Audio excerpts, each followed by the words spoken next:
네, 잔매거진 2부의 문이 활짝 열렸습니다. 오늘 2부는요, 우리 진로 지도를 시작하는 초, 중등 학생 여러분들의 학부모님들을 위해서 우리 아이의 진로 지도 방법을 알려드리고 직접 상담도 나눠보는 시간 가져보도록 하겠습니다. 이 시간 함께해 주실 진로 직업 상담사 허재인 선생님 모셨습니다. 안녕하세요. 네, 안녕하십니까. 지난 일주일 동안 저도 한 아이 아빠로서 이 시간을 참 기다렸습니다. 감사합니다. 예, 오늘 어떤 주제로 이야기 나눠볼까요? 네, 지난번 시간에 제가 향후 20년 후에 그 사회생활 좀 변화에 대해서 참고를 하시면서 교육을 하시라는 말씀을 잠깐 드렸었는데요. 네. 오늘은 그거에 대해서 조금 더 구체적으로 좀 말씀드리는 시간을 갖겠습니다. 네, 좋습니다.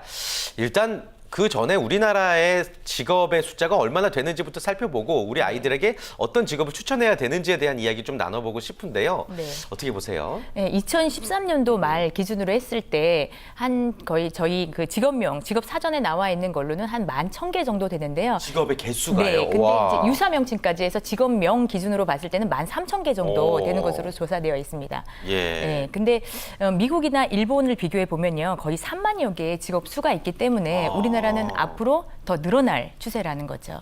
그러니까 어떻게 보면 이제 선진 외국에 비해서 직업의 숫자가 좀 턱없이 적다라고 이제 생각해 볼 그렇죠. 수가 있겠는데 그렇게 되면은 앞으로 더 많은 직업이 생겨날 것이고 네. 그에 맞춰 진로 교육을 해도 괜찮다는 이야기일까요? 그렇죠. 그 우리나라 직업의 종류를 좀 한번 말씀을 드리면요. 네. 예, 그 추가 직업이 있고요, 신생 직업이 있고, 소멸 직업, 세퇴 직업이 있습니다. 예, 그 추가 직업이라는 거는요, 직업 사전에서 아직 조사는 안 돼서 기존의 직업은 있었지만 조사가 안 돼서 추가가 안 된 직업을 추가 직업이라고 하고요. 신생 직업 같은 경우에는 정말 새롭게 생겨나는 직업들, 저희가 이제 예를 들면 네일 아트 같은 거는 예전에 어머님들이 다 매니큐어를 집에서 바르셨지, 그쵸, 그쵸. 예, 돈 주고 바르시는 경우는 없었잖아요. 그래서 그런 게 이제 신생 직업에 들어갈 거고요. 소멸 직업 같은 경우에는 완전히 기술의 변화로 인해서 완전히 없어진 직업. 예를 들면 버스 안내양 뭐 이런 그런 직업을 말하고요. 쇠퇴 직업이라고 하면 점점 없어지고 있는, 점점 사라지고 있는 직업을 말합니다. 그래서 앞으로는 이제 기술 변화라든지 이런 걸로 인해서 신생 직업들이 많이 생겨날 거라는 것으로 예상하고 있습니다. 좋습니다. 요즘에 그 취업에 관련해서 굉장히 재밌는 신조어들도 많이 생겼더라고요. 네.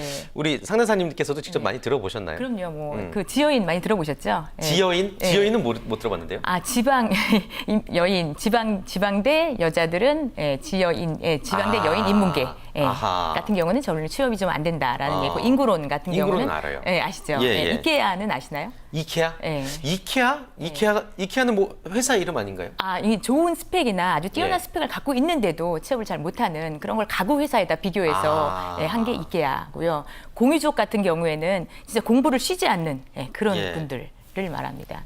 그래요. 그리고 또 그 오로지 토익만 신경 써 지금 화면에도 나오고 있지만 잉글리시 푸어족도 네. 요즘 문제가 많아요. 그렇죠. 예. 그래서 뭐 계속 토익 점수 올리시려고 850점 기준만 넘으면 된다라고 하는데 그 50점을 더 올리려고 거기에 더 이제 시간이나 노력을 좀 낭비하시는 분들이 좀 많이 있죠. 근데 저는 그 앞으로 늘어날 직업에 대해서도 잠깐 말씀드렸지만 그런 늘어날 직업에 대해서는 좀 보시지 않고 기존에 있는 거에 너무 거기서 붐비면서 서로 경쟁을 하다 보니까 새로운 옆에 그 주변 상황들을 볼 수도 있는데 그쪽은 보지 않고 너무 있는데 너무 좀 밀집되어 있다. 그래서 예를 들면 저는 이제 동화의 비유를 하면요. 만약에 예전에 쌀 서말 가지고 며느리 이렇게 당첨 시험을 볼 때 서말 가지고 일주일 살아라라는 그런 동화도 있었잖아요. 예. 그런 것처럼 어떤 사람은 내가 만들어서 일을 해가면서 돈을 벌어오는 사람이 있는가 하면 그 딱 고지식하게 거기서만 하는 분들이 계시잖아요. 그러니까 일도 마찬가지라고 생각이 됩니다.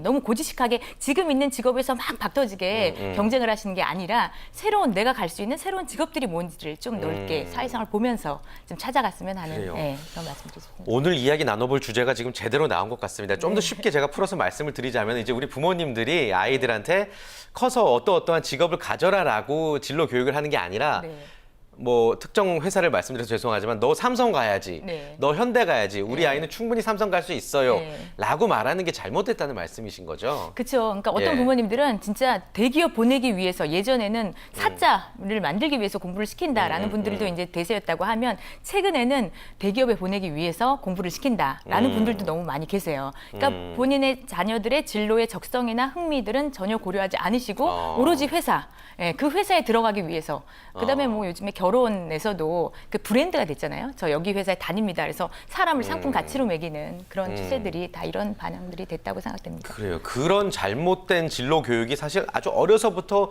은연중에 시작되기 마련이고 또 그런 것들로 인해서 어떤 내가 새로운 직업을 가질 수 있는 어떤 나의 스스로의 창의성조차 무너지게 되는 게 그렇죠. 가장 큰 나아가선 사회적 문제로까지 생각되지 않을까 싶기도 한데 이게 비단 우리나라만의 문제입니까? 어떻습니까? 그렇죠. 아니죠.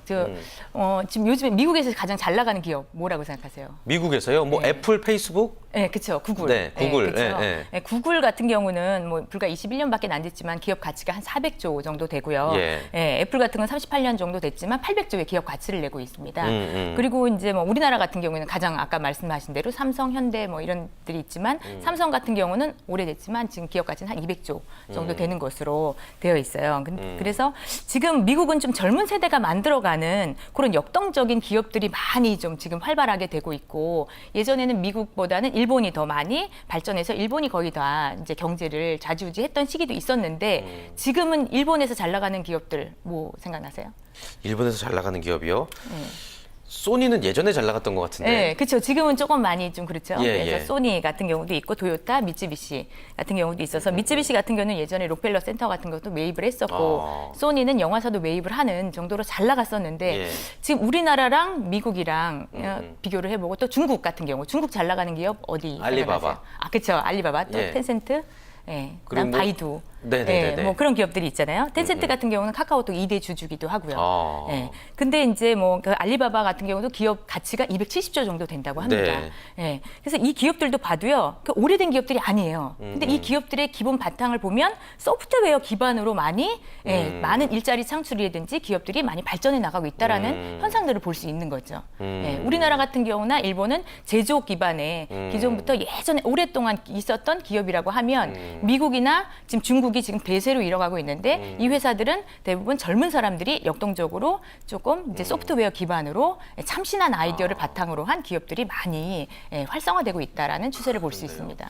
하긴 지금 일본이나 우리나라의 경우 예를 들었던 기업들이 아주 전통의 제조업을 기반으로 한 대기업들이고 미국이나 중국 같은 경우 그야말로 요즘 세계에서 대세의 그룹 같은 경우는 좀 신생 기업인 그쵸. 경우가 대부분이고 좀 스마트한 소프트웨어를 기반으로 한 기업이고 결국에는 이제 스마트한 인재를 우리가 육성해야 된다는 말씀이신 거죠. 그렇죠. 예. 그래서 저는 이제는 좀 저희 나라에 우리나라의 그 교육 방안도 좀 바꿔줘야 되지 않나라고 생각이 들어요. 그래서 이제 뭐 그 코딩이라든지 요즘에 기본적으로 들어가야 되는 게 영어가 기본으로 하듯이 코딩 교육 같은 것도 초등 교육에 좀 집어넣어서 좀 아이들이 좀 재밌게 초등 교육을 좀 코딩과 관련된 소프트웨어를 기반으로 하는 거로 관심을 가질 수 있는 그런 교육들을 좀 많이 했으면 좋겠다는 생각을 갖고요.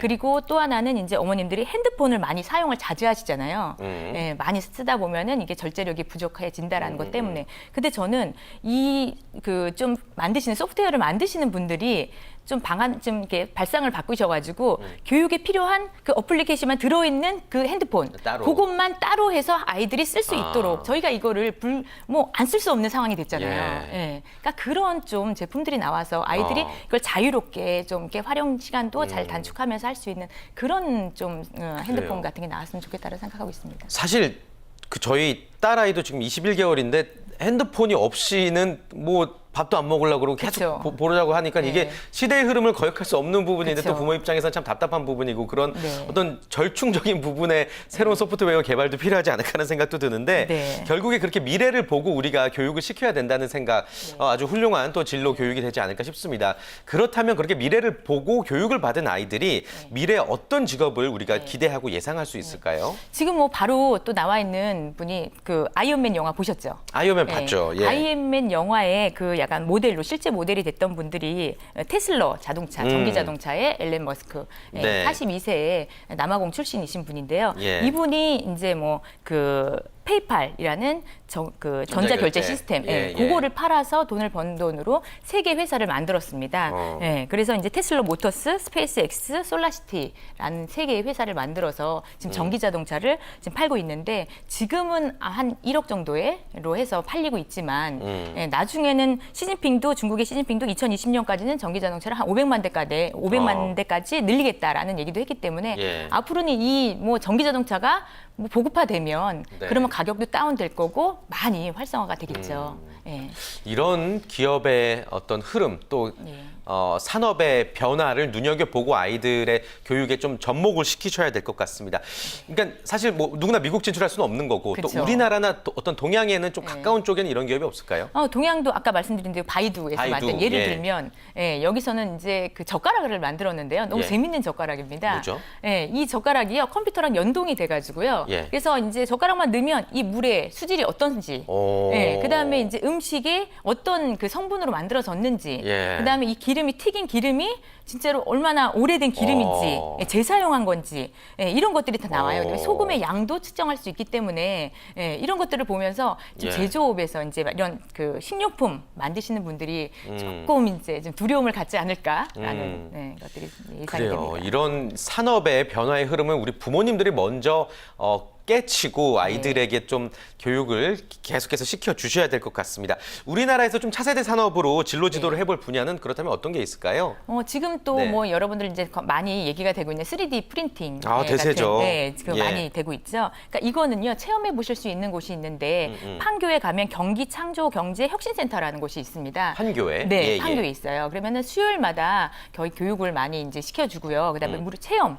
또 할 수 있는 그런 기회들이 많이 있기 때문에요. 활용해 보시면 좋을 것 같고요. 또 무한 상상, 그다음에 3D 프린팅 체험 교실 같은 것도 있기 때문에 여러분들이 다른 데를 뭐 경험하시는 것보다 놀러 가는 것도 많이 좋지만 기왕이면 이제 이런 데 체험도 많이 해보시면 좋을 것 같습니다. 그래요. 3D 프린팅 같은 경우는 진짜 요즘 대세를 이루고 있는 기술이기 때문에 우리 부모님들도 그 변화와 발전에 맞춰서 우리 아이들을 좀 지도해 주시면 많은 도움이 될 것 같습니다.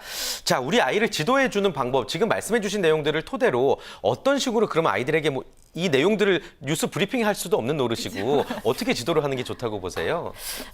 그래서 이제 아이들한테 자연스럽게 관심을 갖게 하는 게 좋은 것 같아요. 그래서 억지로 만들어서 뭐 부모님들이 하는 것보다는 자연스럽게 오늘은 너 여기 가서 한번 재밌게 한번 해보자는 식으로 부모님들이 자연스럽게 유도하는 그런 노력들이 좀 필요하겠죠.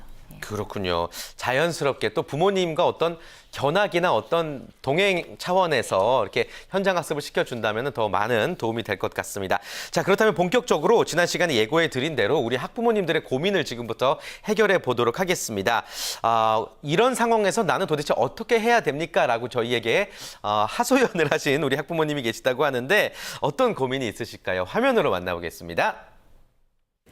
네, 저는 지금 초등학교 2학년 여자아이를 키우고 있어요. 그런데 저는 형제도 없고 지금 외동딸을 키우고 있거든요. 그래서 조언도 들을 때도 없고 이제 제가 여러 엄마들 얘기를 듣고 애를 키우고 있는데 1학년 때는 그냥 막상 딱 1학년에 입학을 했을 때는 우리 딸이 그냥 가서 적응도 잘하고 친구들만 잘 사귀고 건강하게만 자랐으면 하는 마음이었는데 막상 2학년이 되니까 공부는 어떡하지? 어떻게 해야 되지? 막 이런 걱정이 드는 거예요. 근데 다른 엄마들 말씀으로는 진정한 공부는 3학년 때부터 시작이다라는 말씀을 하시는데 벌써 2학년이 얼마 되지도 않았는데 단원 평가는 언제 봐? 너 몇 점 맞았어? 하면서 애를 점점 달달 볶는 제 모습을 딱 보니까 아직 2학년인데 갈 길이 멀었는데 벌써부터 애 점수 하나 이렇게 연연해 하면서 신경 쓰는 제 모습을 보면서 너무 답답한데 또 그거를 놓을 수도 없는 제 마음이 지금 너무 복잡해서 그게 많이 고민이 되고 있어요.